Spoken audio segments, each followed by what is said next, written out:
Hello and welcome to my channel. If you are new here, my name is JAKS and this is where I share about my infertility, IVF, adoption, and parenting journey, and as of today, my pregnancy journey.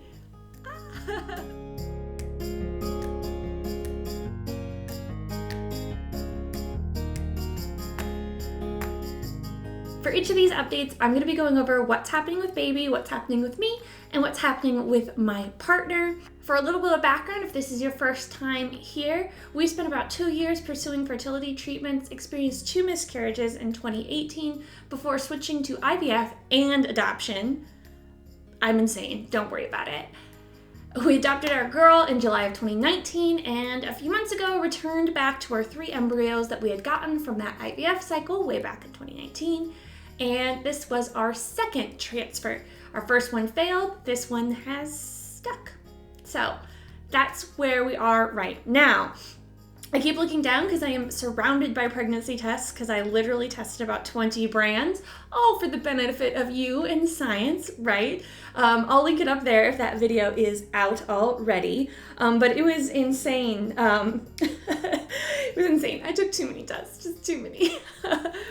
And I am currently 3 weeks and 5 days. I got my very first positive, well, very faint positive on Monday, and my for sure positives yesterday, which was Tuesday, which was the equivalent of 6 days past transfer or 11 DPO. We did a 5-day transfer, so you just add the numbers together. 6 days past 5-day transfer, 11 DPO. So still really early, we're in week 3. So the baby is the size of a water bear.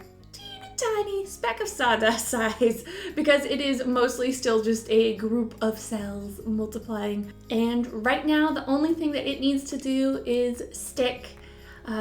These embryos were PGS tested, which means that they are chromosomally normal to the best of our knowledge.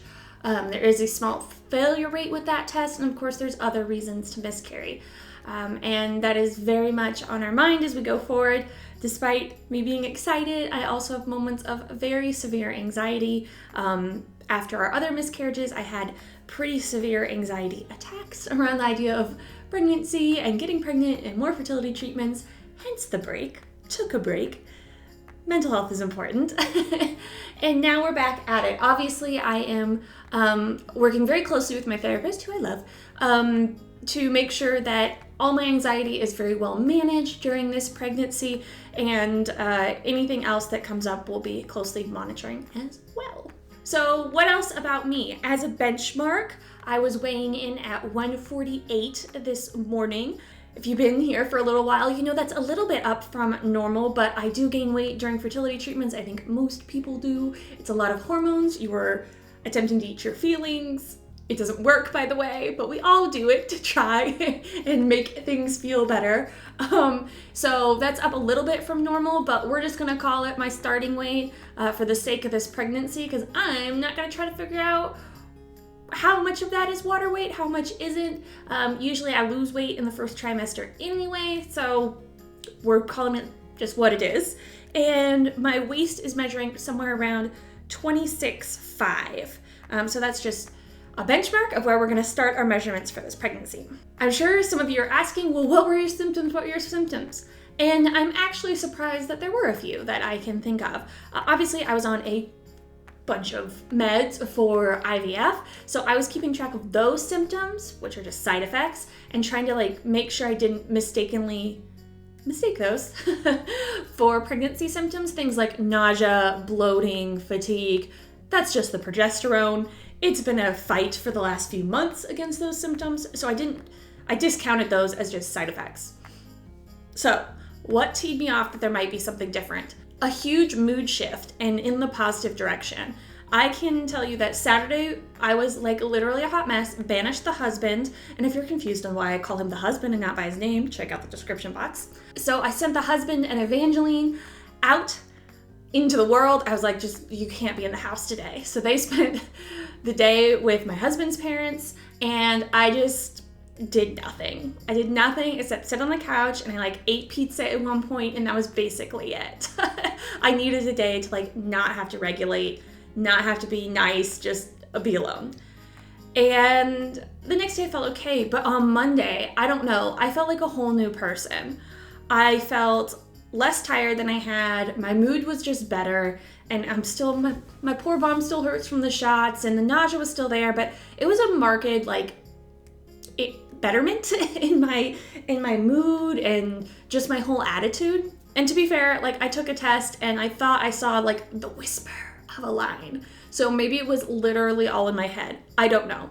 What wasn't in my head though was the severe shift in nausea, because I'd been dealing with nausea throughout this whole thing. Like I said, common side effect of progesterone. My stomach's already like not great at its job, so it just, it's a blah feeling all the time. I got some severe aversion to meat. Literally, my husband was feeding Evangeline and eating his dinner, just leftovers, and I had to leave the room. Like, I had to go lay down because I had gotten such a retching reaction to the smell of that meat, which happened 2 days in a row. So that was crazy. Like, it wasn't just like, oh, I don't feel like eating. It's like, oh my God, I'm gonna throw up if I smell this hamburger. Like, I gotta be out of here. Along the lines of the nausea, I have a weird craving for Sprite, so I can't really eat dinner. Like, I'll maybe eat like a quarter of a portion of dinner, and then I just really want a Sprite. I don't normally drink Sprite. I can think of maybe like we buy it to make cocktails every once in a while. I don't drink it. The last 4 or 5 nights, I'm like, I gotta have it. Thank goodness we had the case in the cupboard. Like, yeah, so Sprite.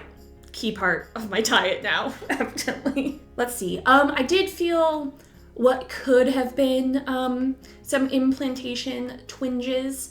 There definitely was some pain down in the uterus area. With IVF, it's a little hard because you like stuck something in there and your uterus gets angry about that. So pain for the next week, little twinges could just be your uterus like doing its own thing, being angry that you messed with it. But there was definitely some twinges down there that could have been implantation pains. And finally, the last thing that's an update with me is I have downloaded 4 different pregnancy apps. Well, one of them is just my period app that I switched over to pregnancy mode, but I've downloaded 4 apps to test them out for the next few weeks. Once I have a winner on which one I like the best, I will share that with you. And on to a partner update. So normally this is when I'm gonna have the husband give his update for the week, but he doesn't know. That's right, I'm surrounded by like 20 pregnancy tests and he doesn't know. I am trying to just do what I want and feel what I feel with this pregnancy, and I think a lot of people who've gone through infertility can commiserate. Like, I don't know, I'm gonna try not to overanalyze it. I'm not trying not to, beat myself up when I don't feel great about it. Those moments where I'm full of anxiety that this is all gonna end poorly, I get to feel it, just feel your feels kind of thing. And I'm going to indulge myself. If I want to buy things, if I want to celebrate something, if I don't want to celebrate something, like, I'm just going to do it with this pregnancy because this honestly might be my only chance.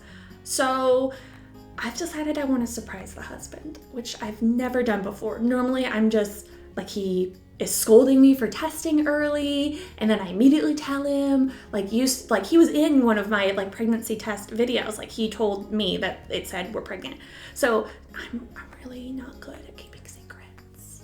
He loves surprises though. So if I can pull this off, it would be a big win for me and it'd be an awesome surprise for him. So I went on Etsy, and I'm sure I can like plot them over here, and I bought like so many cute onesies, especially like IVF related. I don't know, that's one of the things. Ever since we started this IVF, I was like, I want a t-shirt that says my first babysitter was an embryologist. I don't know. I wanted shirts that said made with a little bit of science. Loved it. Love those. And so I did it. I just bought it last night. Oh, does it feel good? Anyway, so I don't exactly know what I want to do, and he's not here right now. Don't worry. In fact, I could probably post this video. He doesn't watch these videos. And he wouldn't know until his family blabbed at him, right? But I really want to surprise him. It's his birthday Friday. I'm not sure if they're going to be here. His party's Saturday. Ooh, I don't know. It's going to be fun. If you're pregnant, I do want to know. I know that's what a lot of people do. They find someone who's a few weeks ahead of them and they watch videos. I know I do it. So if you are pregnant, then please leave a comment below. But if you want to follow along in my journey, then go ahead and hit that subscribe button. And until next time, ladies, keep on fighting.